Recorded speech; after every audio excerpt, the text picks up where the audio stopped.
Thiruvananthapuram SIT ആശുപത്രിയിൽ പ്രസവത്തിന് എത്തിയ യുവതി അണുബാധയെ തുടർന്ന് മരിച്ച സംഭവത്തിൽ അന്വേഷണത്തിന് വിദഗ്ധ സമിതി എത്തും. മെഡിക്കൽ കോളേജിന് പുറത്തുനിന്നുള്ളവരും സംഘത്തിലുണ്ട്. കരിക്കകം സ്വദേശിനിയുടെ മരണത്തിൽ തിരുവനന്തപുരം SIT ആശുപത്രിക്കെതിരെയുള്ള ബന്ധുക്കളുടെ പരാതിയിൽ പ്രത്യേക ടീമിനെ വച്ച് അന്വേഷണം നടത്തി 2 ദിവസത്തിനകം റിപ്പോർട്ട് സമർപ്പിക്കാൻ മെഡിക്കൽ വിദ്യാഭ്യാസ വകുപ്പ് ഡയറക്ടർക്ക് നിർദ്ദേശം നൽകിയതായി ആരോഗ്യമന്ത്രി വീണ ജോർജ് അറിയിച്ചിരുന്നു. ഒക്ടോബർ 22-നായിരുന്നു ശിവപ്രിയയെ SIT ആശുപത്രിയിൽ പ്രസവത്തിനായി എത്തിച്ചത്.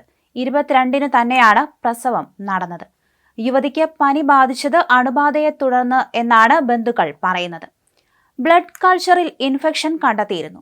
പ്രസവത്തിന് പിന്നാലെ യുവതി മരിച്ച സംഭവത്തിൽ പിന്നീട് വിശദീകരണവുമായി SIT ആശുപത്രി അധികൃതരും രംഗത്തെത്തി. പ്രസവം കഴിഞ്ഞ് ചികിത്സയിലുണ്ടായിരുന്ന ദിവസങ്ങളിൽ ശിവപ്രിയയ്ക്കും കുഞ്ഞിനും യാതൊരുവിധ ആരോഗ്യ പ്രശ്നങ്ങളും ഉണ്ടായിരുന്നില്ലെന്ന് SIT ആശുപത്രി സൂപ്രണ്ട് പറഞ്ഞു. ശിവപ്രിയ ആരോഗ്യവതിയെന്ന് പരിശോധനയിൽ വ്യക്തമായ ശേഷമാണ് ഡിസ്ചാർജ് ചെയ്തത്. ഗർഭസ്ഥ ശിശുവിന് ചലനം കുറവായിരുന്നുവെന്ന കാരണത്താലാണ് ഒക്ടോബർ 19-ന് ശിവപ്രിയയെ മറ്റൊരു ആശുപത്രിയിൽ നിന്ന് SIT ആശുപത്രിയിലേക്ക് റഫർ ചെയ്തത്.